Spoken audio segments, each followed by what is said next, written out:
what growth marketing or growth actually means. Sending generic nonsense at scale. How do you make that decision? And that was one of the first mistakes that we did. I even remember Guillaume giving me like a $500 LinkedIn coupon. We burned that money in literally 5 minutes.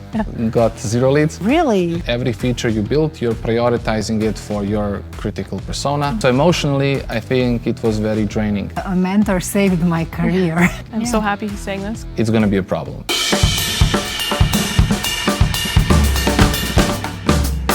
Welcome to the Growth Hour, the no BS podcast to building businesses and scaling startups. Today we have an amazing guest with us. His name is Vukašin. He's basically our growth marketing expert. He was the first hire at the startup Lemlist, so he'll talk a little bit today about building that, growing that, leveraging the tactics of marketing and growth. He'll help us understand what marketing in terms of growth actually means. And he's also done an amazing job of building his business and personal brand on LinkedIn. So he's a wealth of knowledge when it comes to growth. Thank you so much. Zoe and I are very happy to have you today. Hello. Thank you for the invite. It's my pleasure. So to begin, we thought maybe you would have an opportunity to just introduce yourself a little bit, go into context in terms of your experience, some of the things that I talked about, and then from there we'll kind of talk about growth. Yeah, sure. So Vuk is a very good guy. I mean, I work in marketing for almost like a decade. And like you said, maybe the highest opportunity was Lemlist. The fact that I came as a first employee now and they're head of growth.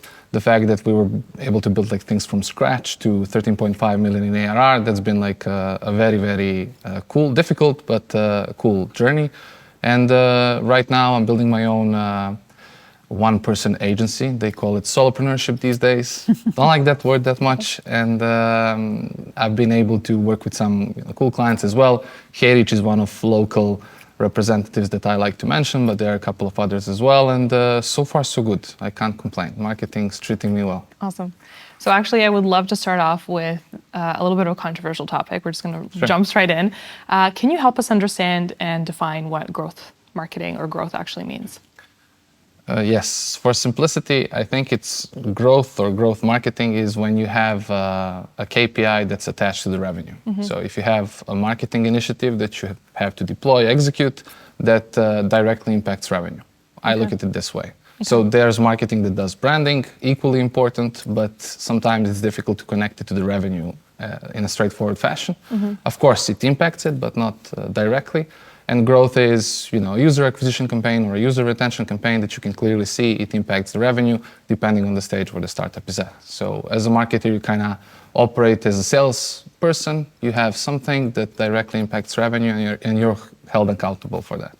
Awesome. And then you mentioned brand as a part of that, but how much do you consider brand as part of growth and how would you kind of look at it as in terms of measurement? I consider it as something extremely important. I think you start building it from day one. Yeah. Obviously, you don't have all the ideas, you haven't connected the dots, but I think the way you talk to a user in your customer support helps, position your brand. Yes. The way you write your article, it's the way, people start looking at you, how they consume that, what value did they get from it. I think you're building brand from all these components in every single stage of the growth. But one question, do you think that early on, startups should plan it, or it's something that happens intuitively, and then based on that, how you replied to your first customer, emails and things like that. That's the moment when you see, okay, now let's change this. Is it too early when you are basically just starting to think about brand? I don't think there's such thing as being really in brand. I think you have a desire, you have a wish, but you don't have a plan like step 1, step 2, step 3 because you don't know. Of course, you have to remain agile and everything, but at Lemlist, the point was because there was, in that early stage, there was 3 founders and me. So 2 business people and 2 tech people. And we were all doing a bunch of things besides our main job, one of them being customer support. And so the goal was treat every customer and spend extra time. Don't make it like 1 minute per ticket. Try to be as short as possible, but the primary objective is to help them succeed. And because the main reason why people will churn from such a tool is they don't have an ROI from cold email. And this is an educational What they don't have an ROI. So they don't have a return high on investment. Okay, Yes. sorry. I took my role on today because we have two marketers, and I think we should avoid No buzzwords. No Okay, buzzwords, I think deal. Forgot to add that ROI part. is okay, but Deal. it's just the first time I could Deal. use it. Okay. ROI is okay. I think the entire They don't business get- startup they don't get community replies got it, from got it. it. Yeah. But allow me to be the breaker of Sure. short. Sounds good. Yeah. Okay, so keep on going. So Yes, so they won't sometimes get replies from it, and then you have to take a look at, okay, they had a problem how to do something in a campaign, but then you might notice a thing or two they can do to boost the reply rate. And so we will spend extra time to do it. And so you're building a brand as this is a friendly, informal customer success, but these guys care. And if we care, this is a branding position. And is it, so I'm just wondering, sorry, is it really that you started thinking from a brand perspective, or was it really, we are so early on that we need to make our customers succeed because otherwise our product will not succeed, and we are learning by helping customers solve the problem? Was it, or you early on said, no, we want to be this brand? It was a branding decision Really? because the first question I got when I was doing customer support, and it wasn't the first time I was doing it. I did it in some other startups as well. But at Lemlist, my first question was, can I be informal? Can I be friendly? Can it feel like we're at a coffee place, Brand just tone. talking cold email? Yeah. Or do I have to be formal, precise? Can I make a joke and things like that? And Guillaume was like, you can do absolutely everything as long as you solve the problem and you get like a high rating from your user. And so Guillaume did the same. We were replying sometimes with memes, GIFs and things like that. And so I think it kind of sets the tone because if you consider that we are competing against venture-backed startups that were a little bit doing some things differently, I think it was one of the traits that we wanted. And Lemlist, the first version of the tool was childish in a UX sense. Everything was emojis, everything was colors, kind of like what Slack did back in the day. So that was the logic behind the brand. So I just have a request. If we can take half a step back and just, for the listeners, walk through your Lemlist experience, like how you became the first hire, what you did. I know that's a really interesting story. And actually explain what they do, because I'm sure there's some people that are listening that have never heard of it before. Yes, so Lemlist nowadays is a multi-channel tool that helps you sell to your customers across email, LinkedIn, and other channels. But when we started, it was a pure cold email tool, so just helping you do cold email outreach. And back in the day, I was working for another startup in an industry that I wasn't that passionate about. And I started kind of looking for what's the industry that I feel like I would get so much deep into the ICP, what they do, et cetera, et cetera. And I noticed a couple of tools doing some interesting things. Lemlist was one of them. They finished their product hunt launch. It was like first beta, relatively successful from what I can see from afar, but they started creating buzz. And on top of it, the first marketing move that CEO Guillaume did was speaking my marketing language. I felt like, okay, I can work with this Can you guy. explain what that marketing language means? Content, actionable content that gives you everything, like proof of concept. It's written in an informal way, and it feels like, this guy actually did what he's saying. Here's the proof, and I can replicate this because I can see his template, I can see his tactics. Like, he didn't hide. It was like a bragging article. It was an educational and actionable article. And so I was like, okay, this is the marketing I want to do. The fact that they are so young, I can join them and we can all grow together or die together. So one of the two. And I thought it was funny to cold email a cold email tool founder. So I sent Guillaume a cold email. And I was like, I want to be Kobe Bryant of Lemlist with like an email that kind of, okay, here's what I can do. Your question. Things like that. And Guillaume replied, and tomorrow we had a meeting. I started freelancing, and a couple of months later, the guys offered me head of growth role, which I gladly Just like accepted. that, you got head of growth.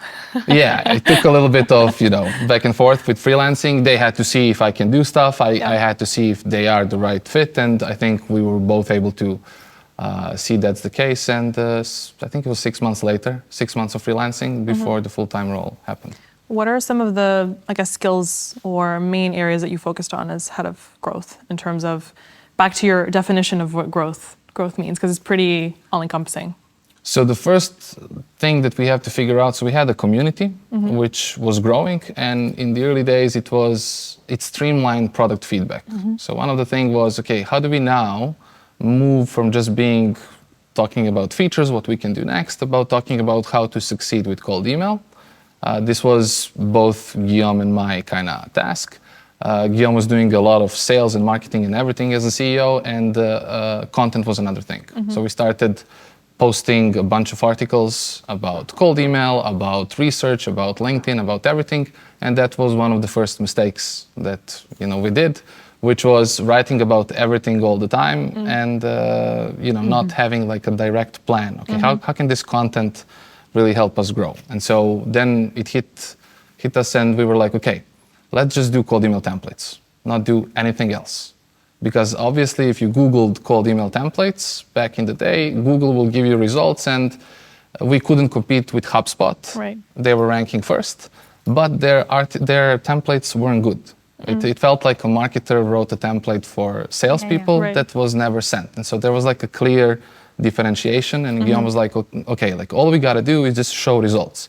He was running an outreach agency before he started Lemlist. I was doing outreach for Shift before I joined Lemlist. So we had a bunch of good and bad examples that we can show. And the fact that we had results, the fact that we had templates, the fact that we had everything, and we could ideally showcase the key feature of the product that everybody loved.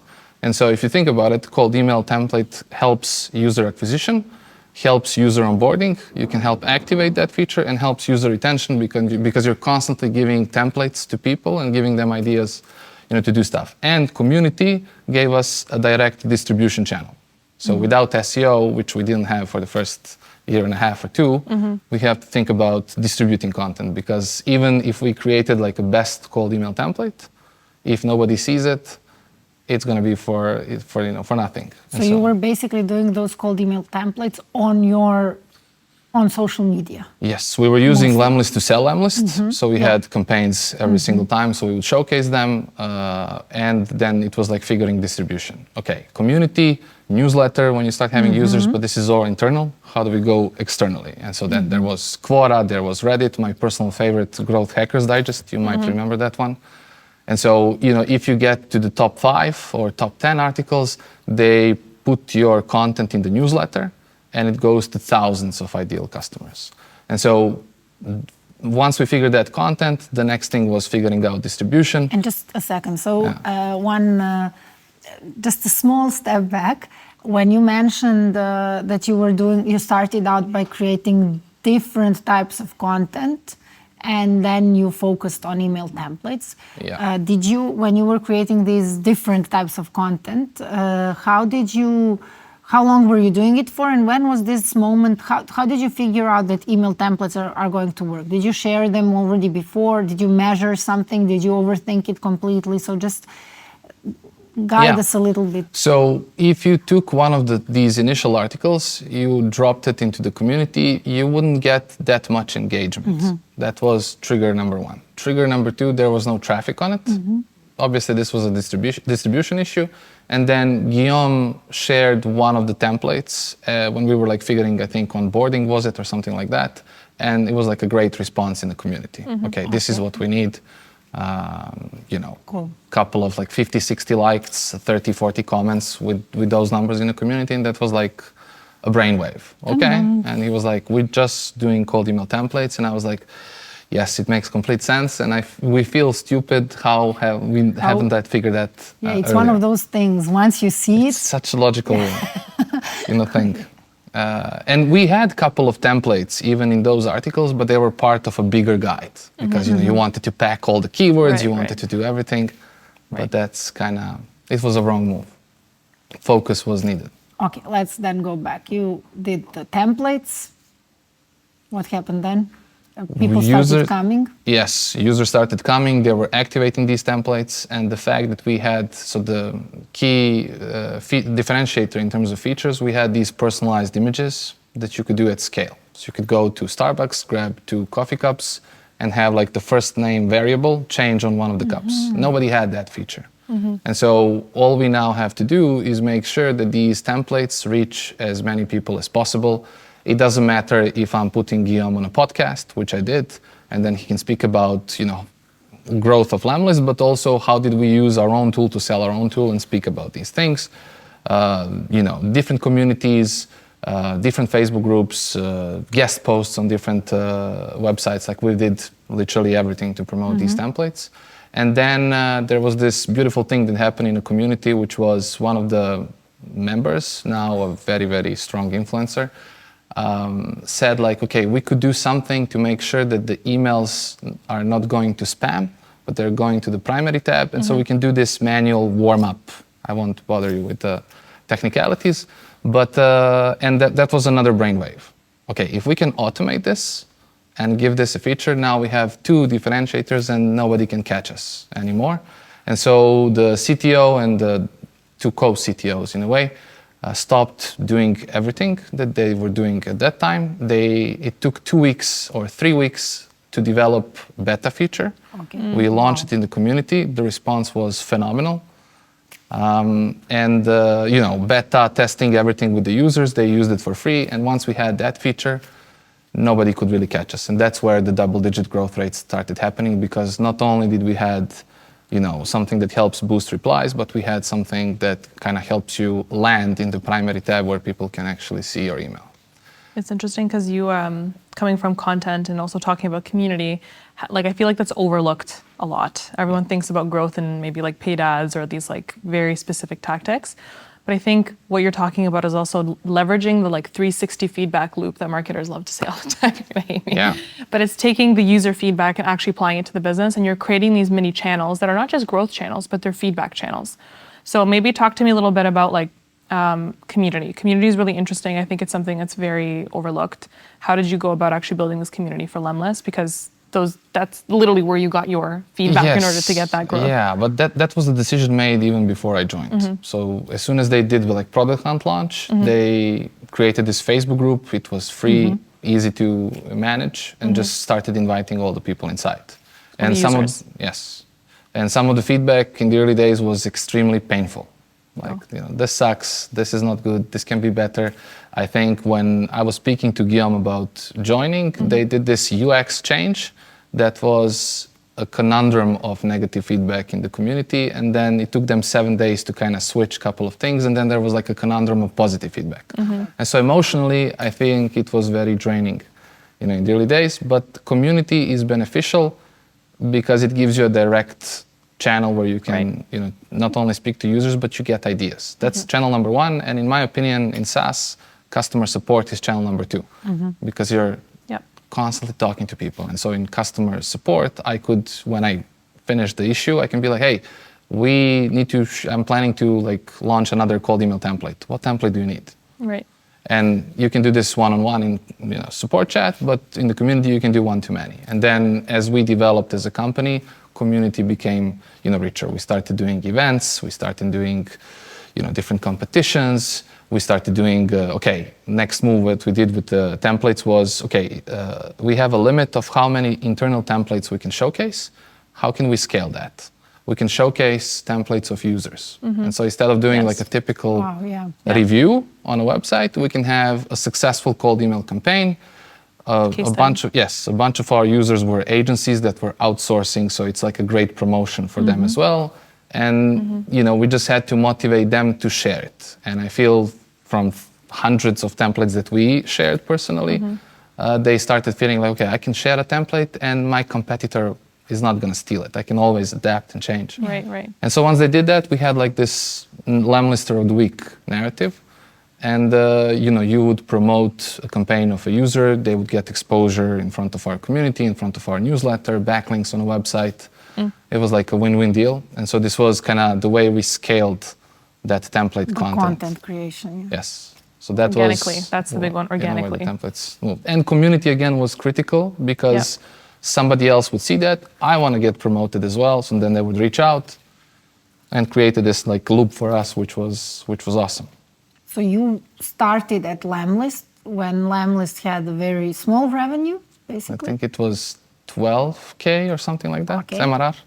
Okay, and then you were there until they got to, what did 13.5 million, million in ARR. Okay, so what would you say are the main differences as the company was growing? What are the main differences in what you did in terms of growth? How were you growing then?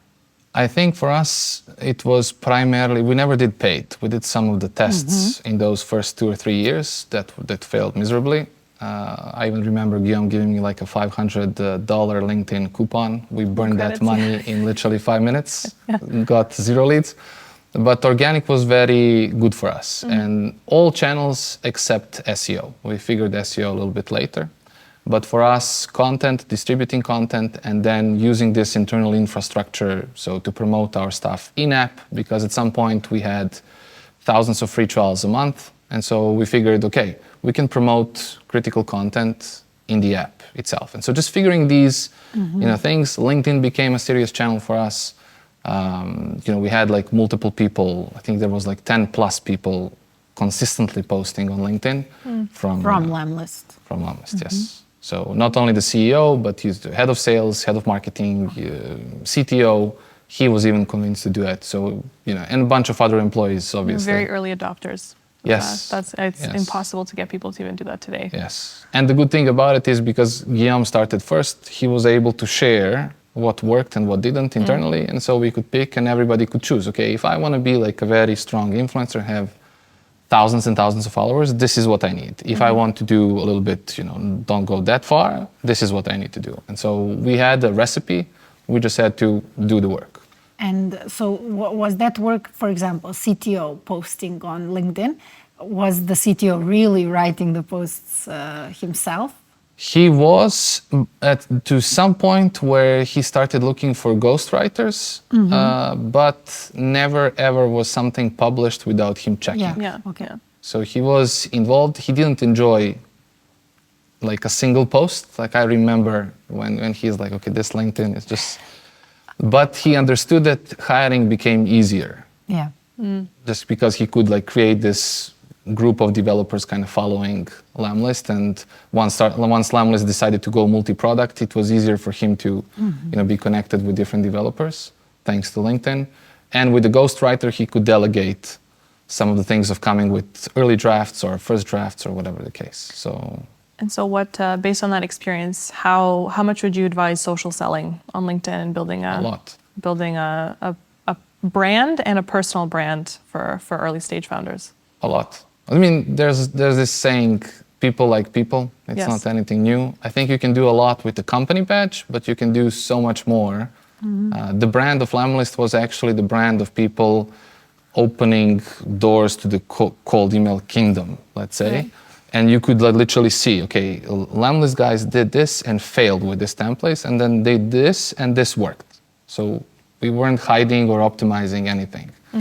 And I think that created a personal brand of our guys, which was these guys are giving us actionable value, and when we say something, they can trust it. And so when we say, hey, this campaign is going to change everything, this is what you need to do. In the early days, there was always these notions that if you put an image in an email, it's going to go to spam. Yes. And so we were like, it's not. And here's the proof. And because we had so you proof... became thought leaders about pain points that your target market actually had questions on. As I get it, like you were the marketing, the product team was constantly connected.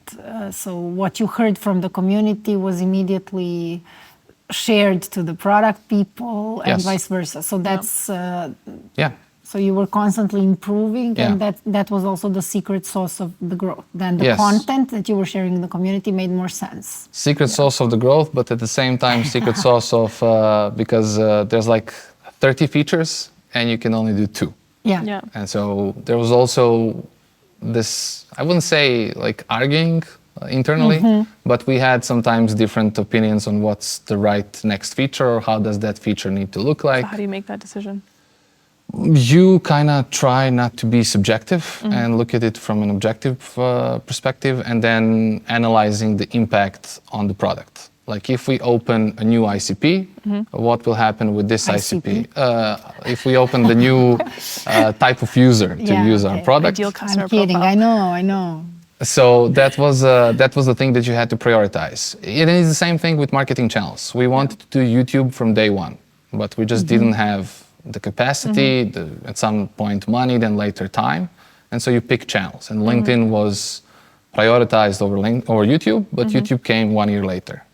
And so those are the types of decisions you make based on the impact they will make on revenue. So would you say that, I get it, that there were arguments in terms of which feature, but would you say that in Lemlist, most of the time, the marketing, the head of growth and their team managed to convince people to build the feature that would work in order for the app to grow?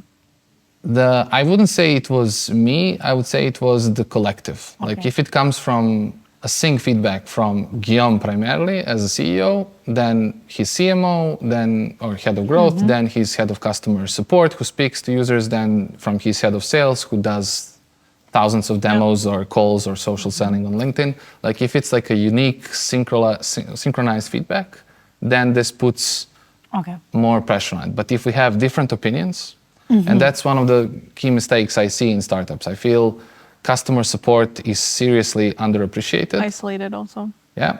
And this triangle of sales, marketing, and support working together, if they don't, the things are immediately slower, my opinion. I'm so happy he's saying this because we call this revenue operations, which is basically the triangle of all three, because that's not only where you open customer support, sales and marketing. Yeah. Because all three are not only growth channels, but they're also retention channels, and they're also user feedback channels that are supposed to feed into the product roadmap, to feed into the feedback to engineering team and so on. So it's like that triad of the three are like so powerful together, but oftentimes, I don't know if you feel the same way, they work completely isolated. You usually have a head of marketing, a head of sales, which never like each other. That's a whole other separate conversation. And then you have customer support that lives on its own island, has its own metrics, and they're not aligned. Yeah, and you can help each other a lot. Like if I'm updating a pricing page on our website, I just go to customer support and say, okay, what are the difficulties you have in pricing? And so I made it, as I was growing in the managerial role, which I never did at that level that I did at Lemlist,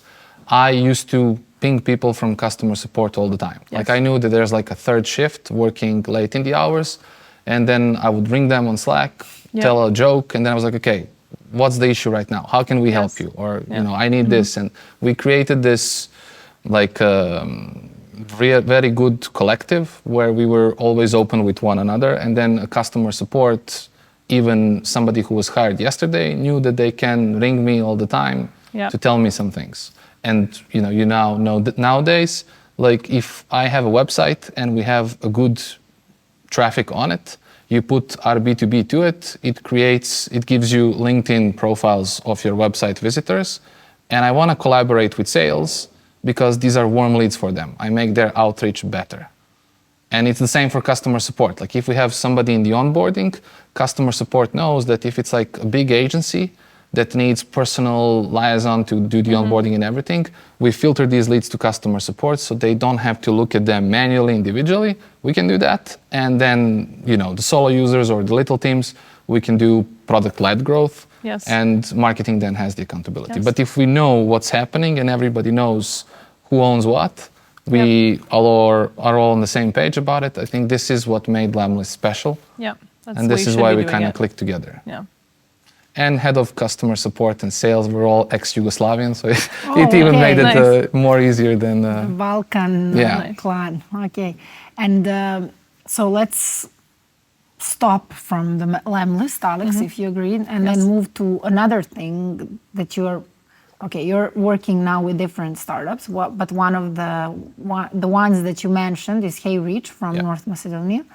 So what's happening there? Are you now trying to implement the similar things, the similar mindset? What are you doing differently? How have times changed when it comes to and tell us what HeyReach is doing as well.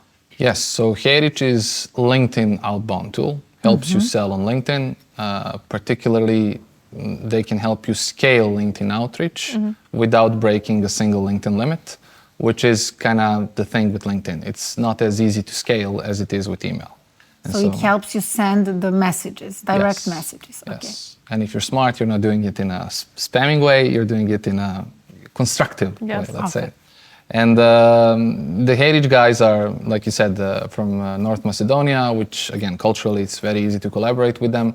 And there are some similarities, but the times have changed in a sense that Outbound nowadays is all about integrations. There's this warm outreach where now the example that I shared, like you can have website traffic, you immediately identify LinkedIn profiles, you qualify them, you remove what are not ideal leads. And so that didn't really exist to the level that it exists today back when we started at Lemlist. So one of the key things that the HeyReach team did is they made certain integrations fast, so they can embed HeyReach into the, a user can embed HeyReach into their sales motion. And this is what made, one of the things that made HeyReach to hit like 2.5 million in ARR in a year. We started in October last year. They were doing, I think, 15K MRR. And now they're finishing year really close to 3 million, which is the thing that they're doing. So integrating themselves into larger tools. Larger, smaller, doesn't really matter. As long as it's connected to the popular tools such as Clay, RB2B, Trigify, Common Room, tools like that, which are essential, because right now that's maybe the key difference. Back in the day, you would have to, buy a Zoom Info license to have your email list, and Zoom Info license is expensive.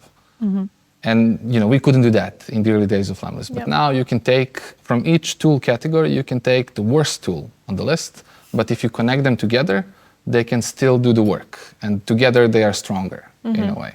And so this is the critical difference. And HeyReach, unlike Lemlist, started by really attacking a niche, which is the lead gen agencies and bigger sales teams that needed that scale. And so the focus was more, there was like deeper focus on a specific type of a user. And once they made the switch from selling HeyReach to everybody, but to this particular vertical, this is where kind of growth. So those are the differences in a way from Lemlist days. Vukašin actually moved into a CMO role at HeyReach. So first and foremost, congratulations. That's awesome news. Thank you so much. What we wanted to do today is do a quick little update on your current role, kind of the learnings, what you've kind of broken through into the first 30 to 60 days. Really understand the transition from moving from the consultant role and advisor to becoming a CMO, and why essentially you chose that. And then we'll kind of dig into some details afterwards. So if you want to maybe start off with why you actually made that transition. Yeah, so I keep saying it's not like a part of a masterful plan. I had the privilege of working with HeyReach 3 or 4 months after I started my consulting business. They kind of became a client, and they are the longest client I had. They kind of never churned. So beautiful retention with them. So, and plus I know the founders even before that. And so I think relationship over that year and a half approximately that we worked together was very good. And I like their mission. I like their culture. I mean, I like everything about it, honestly. It has like everything, pluses and minuses. And so it was a natural kind of, I don't want to miss this type of a thing, rather than, yes, I had a masterful plan, like I'm going to run an agency year and a half, and then I'm going to do this, and then I'm going back to agency. But that's the reason, honestly. Like there's nothing behind it except that it's one of those projects that you really want to do.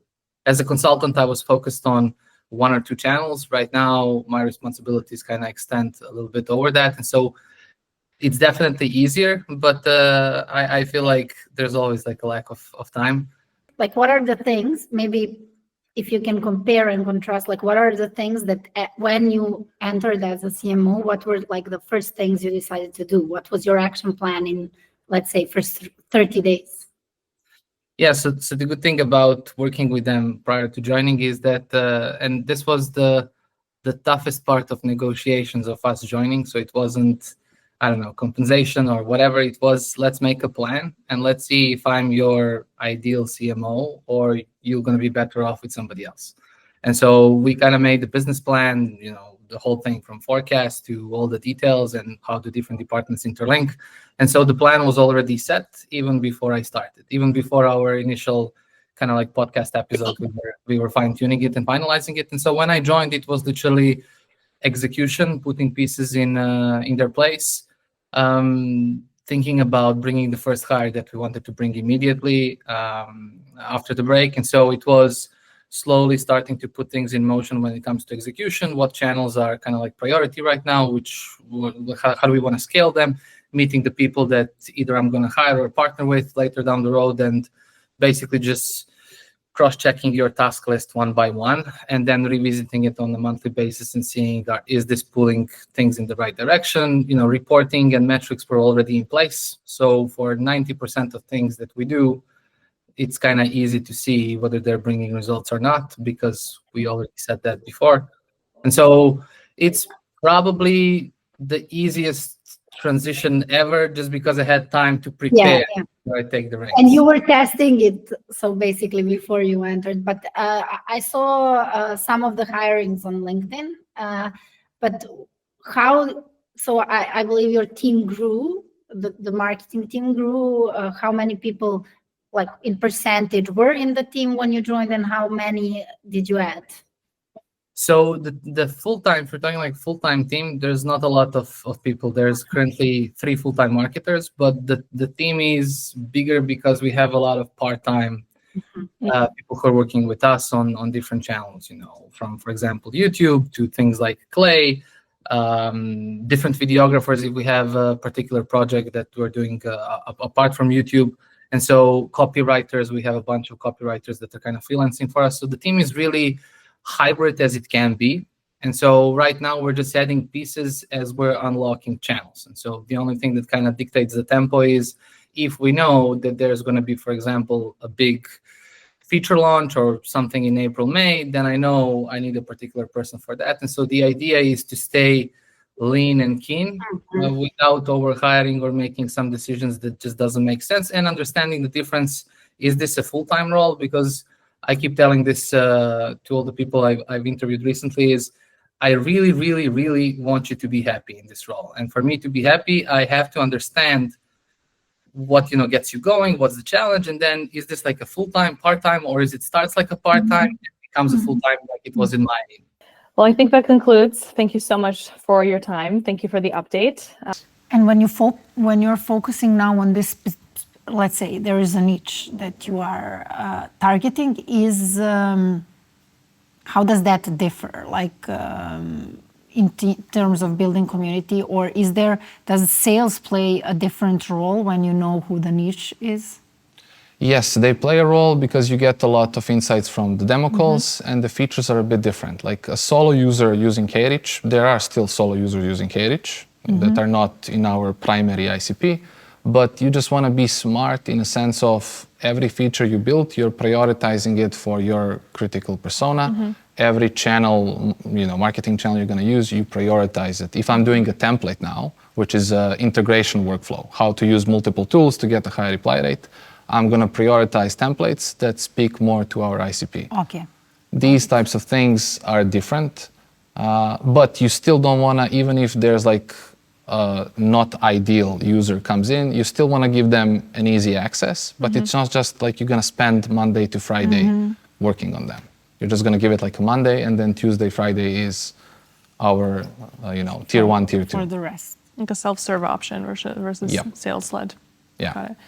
So I had a question, going through your LinkedIn. I'm just going to pull up this. We talked about this before, pulling up your LinkedIn. You talk a lot about, and I quote, driving inbound leads versus chasing leads. So I wanted to give you an opportunity to just talk a little bit more about why that's important, especially with the clients that you're working and building your own business, and kind of explaining the difference between inbound and outbound. I think that's important because we talked a lot about outbound. And I'm here sitting as the marketer like, yes, I totally understand, not realizing that maybe some people don't understand what outbound versus inbound means, what a cold, what warm-up means. So maybe kind of walk the ignorant. Inbound is always going to be more popular because let's imagine, you do one cold email template and suddenly 100 users arrive.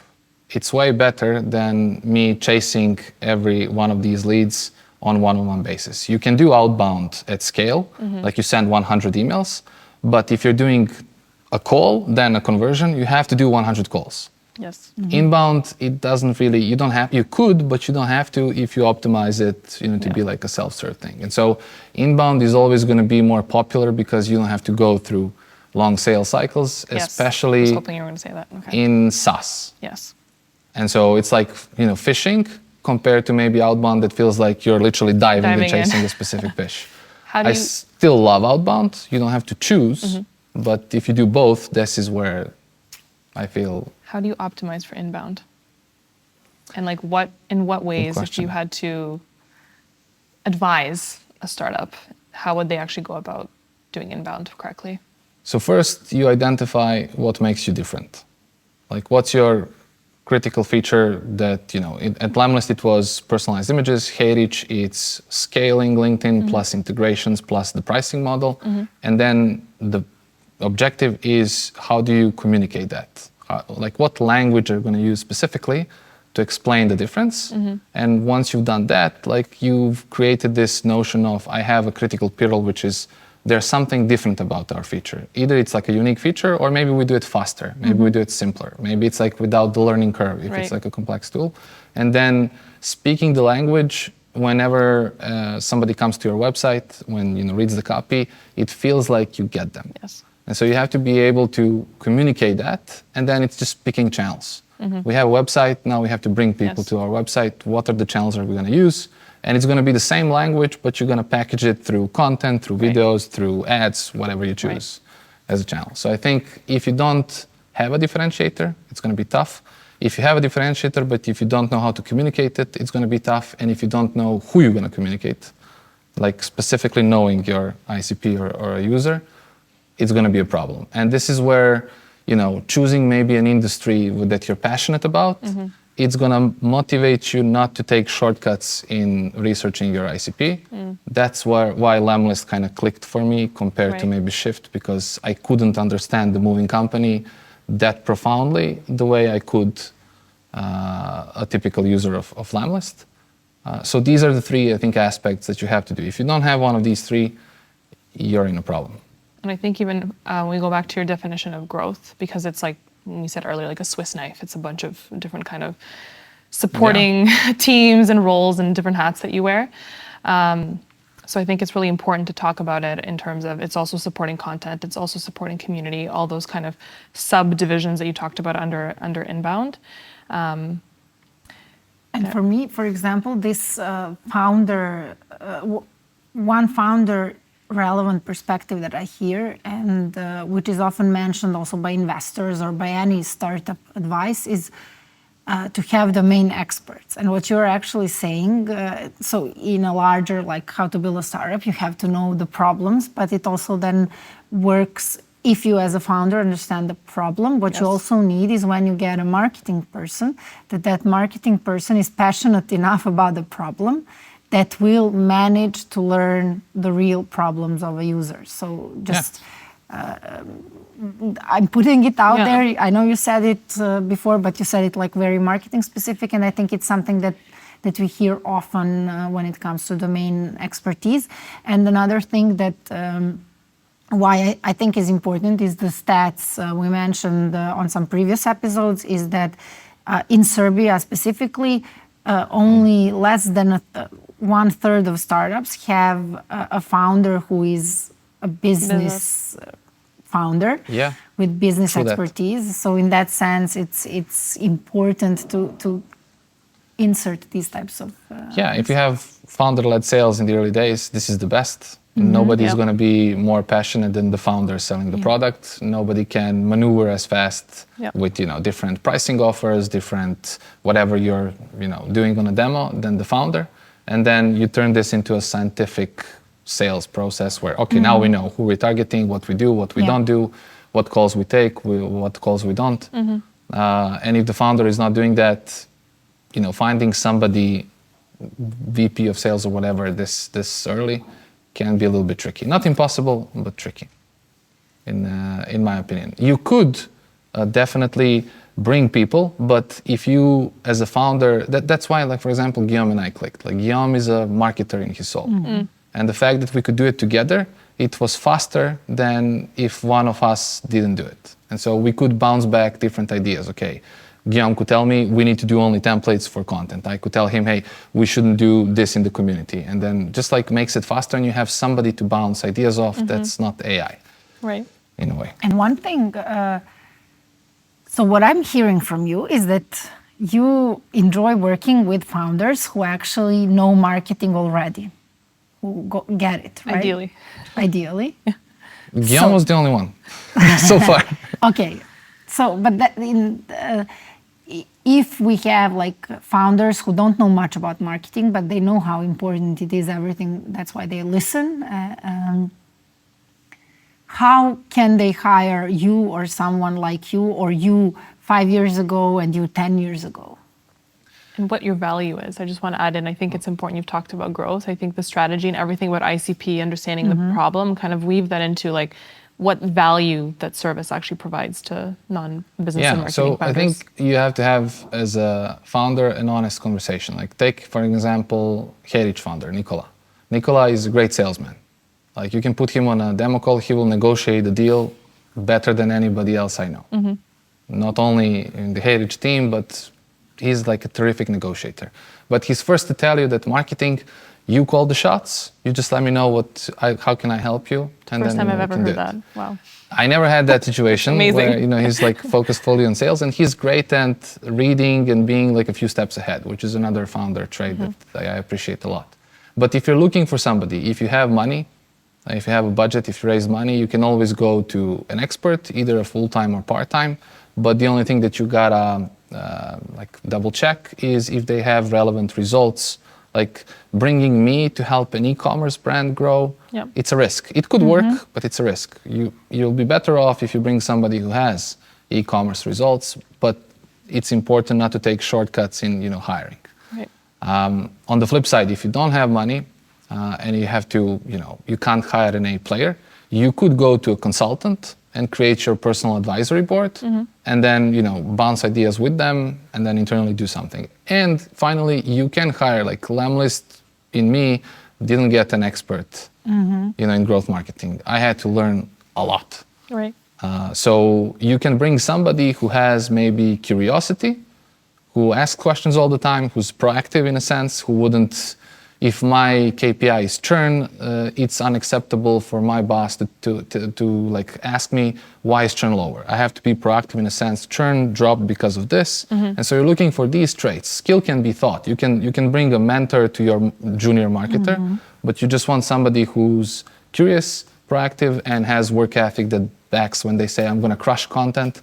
Do you really back that, with work? Yeah. And the mistakes are not the problem. Repeating the same mistakes is the problem. So I think this is probably one of the 3 scenarios you can potentially pick if you as a founder are not a marketer and salesperson. I like this, what you said, that if you don't have a lot of money to hire like a top tier expert, if you don't have that money, then you can either, if you want to do it, you can hire get an advisor, or you can hire a junior, which is a driven junior, but then get them a mentor or an advisor who can help them learn faster. Because I assume you were also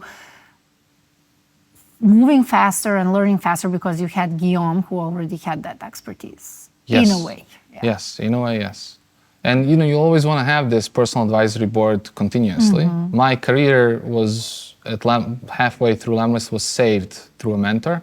Like the mentor can tell you super valuable things because they're a few years ahead. It's like an older brother or an older sister if you're in high school. You just learn the moves faster, and I think this is why it's critical. And hiring a junior, you're just looking at, it's not an A player yet, but if it's like a B plus player on their way to become an A player, this is what you're looking for. Just a question, is there a story behind a mentor saved my career? Oh, yeah. There was, I think we were 5-6 million in ARR. Don't recall it, the specific number, but the growth digits were almost 20% plus on average. So growth month over month, but my team's happiness and burnout was enormous. Not because I was like that type of a boss, but my relationship with Guillaume was tight. He was micromanaging. On the other hand, I was, not happy with some other things. With my team, everybody was doing everything at the same time. And the key reason why that was happening was because I was too operational. I was too much in the grind and forgot that I have to be supportive. And then Guillaume had a suggestion. Obviously, we can't do this like this anymore. Like, I also have to kind of step out of this. Let's bring a mentor who's a few years, like I said, ahead of you. And he gave me the blueprint. Like, okay, the first I remember, like even things like, how are you doing meetings? I was like, okay, I have like one-on-one with Guillaume, I have a team meeting and that's it. Mistake number one. Let me tell you why. And then you have to have like one-on-one with every single team member every single week. And I was like, Elon Musk says that, meetings, you shouldn't do that many meetings, like you're just wasting time. Yeah. Could have been an email. Yes, but you prepare meetings in advance. And your job on a one-on-one meeting is not to talk with your team member, but you delegate ownership to a team member. So my community guy or my content person, could come and just dictate the tempo, and I'm there to coach. Yes. Do you need something from me? Or maybe challenge them on a couple of things. And so I'm more in a supportive role, a Wolverine to their Deadpool in a way. I love that. And so he changed that perspective, let alone just meetings. And so Guillaume, after we finished all that, my relationship with Guillaume was back on track.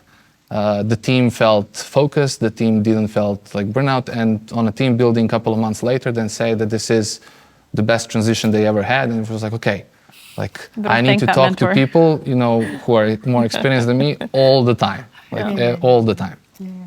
But it's interesting. It's not just growth related, but team related, and how that it's always hard. Like when it's the first time you're managing a large team to then stop doing operational stuff because you feel like you should be doing operational stuff. But in a startup, that's very hard to do. Yeah. To this day, the toughest challenge I ever had. I was depressed that was like this, and I really wanted to fix it, but I just couldn't figure that out on my own.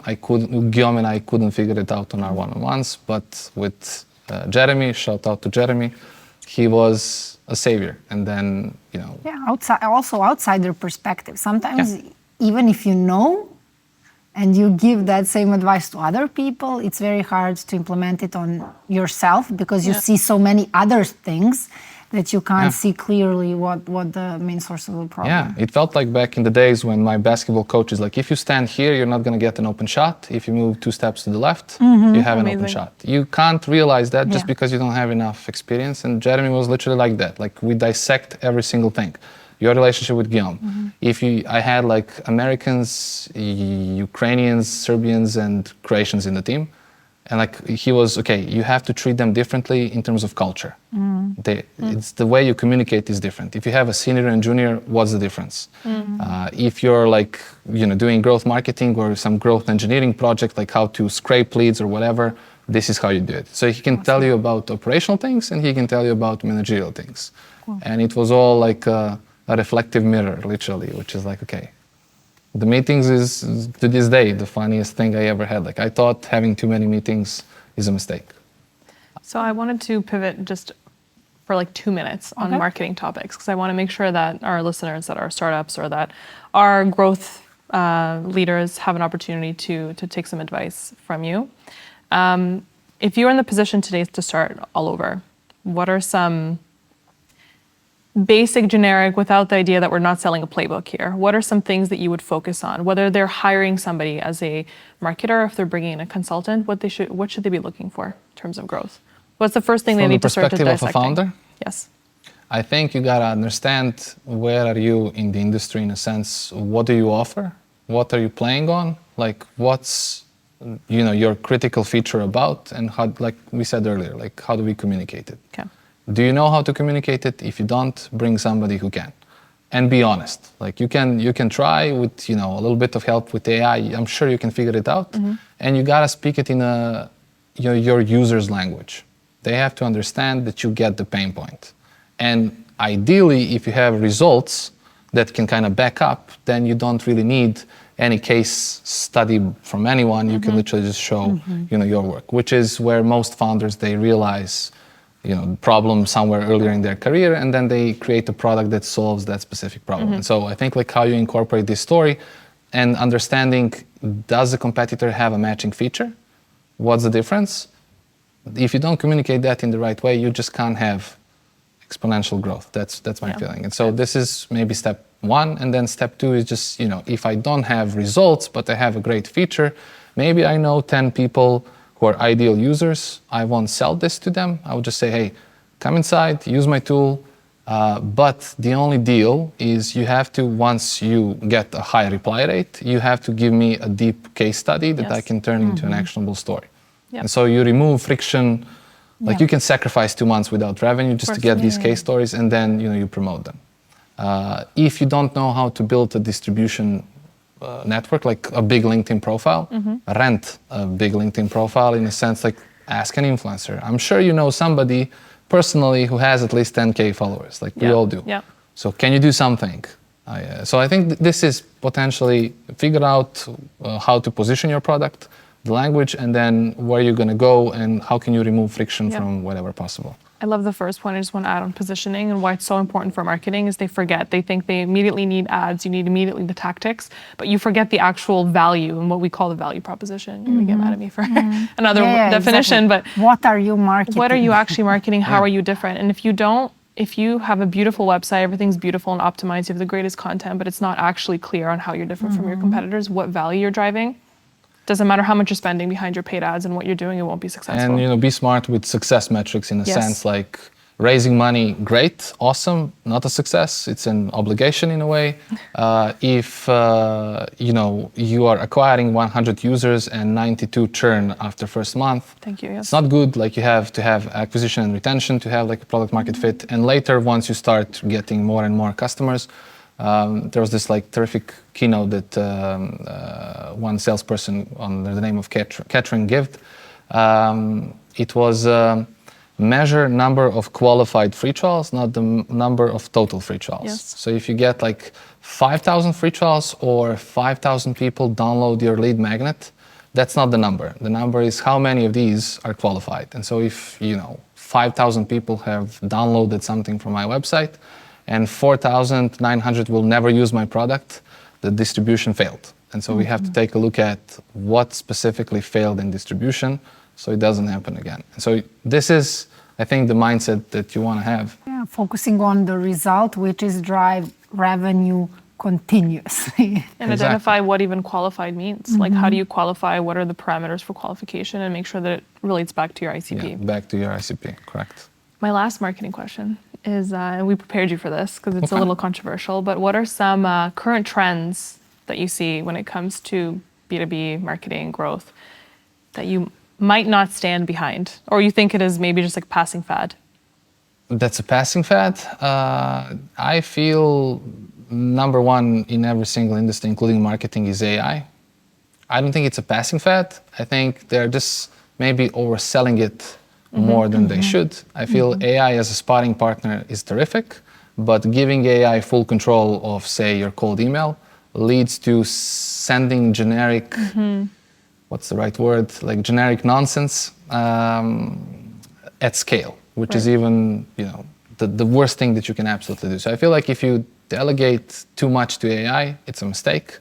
So that's maybe one of the fads that I would say it's the worst. I am not a huge fan of random LinkedIn images just for the sake of virality on LinkedIn, but I feel like you can always turn it around. Like engagement photos of someone? Yes. Okay. You know how like it's like a completely random photo and then a super educational post. What I learned from proposing to my, I understand it maximizes reach. Yes. I'm just saying, like, can you make a connection? And so Maya Voy is a terrific example of somebody who figured this out with her cool infographics that kind of match the content and everything and still gets that viral loop. So I think, every fad, you can use it in a way. Like the fad that will never die in every single decade is that the channels are dead.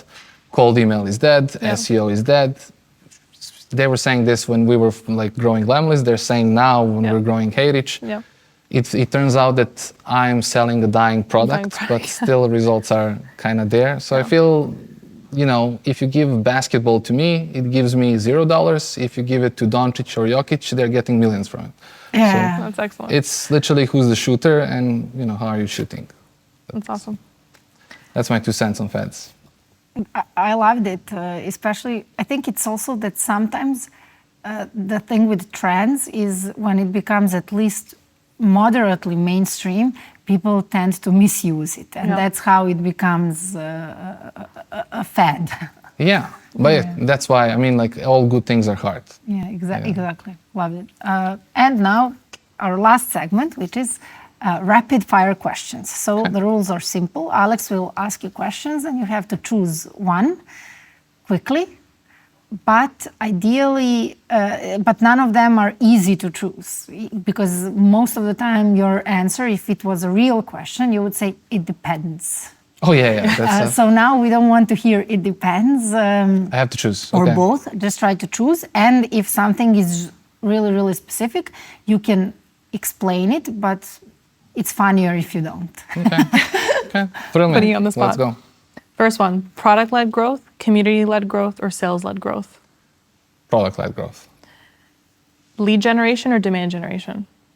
Same thing, but let's say lead generation, old school. Why, actually? I'm really curious. I mean, they're now using these terms all the time. For me, it's the same thing. Like, you're generating demand, whether you call it like demand generation, lead generation, demand creation, or whatever the case may be. I mean, it's just like getting cool more for the sake of your LinkedIn post rather than for something that... Because you're tying back to revenue. So that's why you're looking, okay. We talked about LTV or CAC? LTV. Why? It's one of the most important metrics in my dashboard. Like, I like to see that grow. It means that I have not only acquisition, but retention, and it tells me that we are doing well, both in terms of attracting new users, but also expanding existing revenue, and that, users are kind of happy. Awesome. And for reference, LTV is lifetime value of a customer. So I'm just putting that out there. Early adopter feedback or market research? Early adopter feedback, for sure. Work-life balance or hustle culture? Hustle culture. Oh, God. Paid or organic? Organic. Okay. And then my final one, fail fast or play it safe? Fail fast. Okay. Awesome. For sure. Cool. Okay, that was quick, and thank you for not deliberating. You were only replying to Alex's questions. I actually wanted to ask a little bit on lead generation earlier, but I didn't want to fully throw it off. So I wanted to give you an opportunity to talk about lead gen and the distinction. Sure. But this was amazing. Thank you so much for your time. Thank you for helping debunk a little bit growth and what growth in marketing and RevOps and everything means. And since we miss Blanca, Yes. we didn't even once cheers. drink and give the cheer, and she'll... Well, let's do it. That's it. Thank you very much. One more time. Thank you. Cheers. Last time.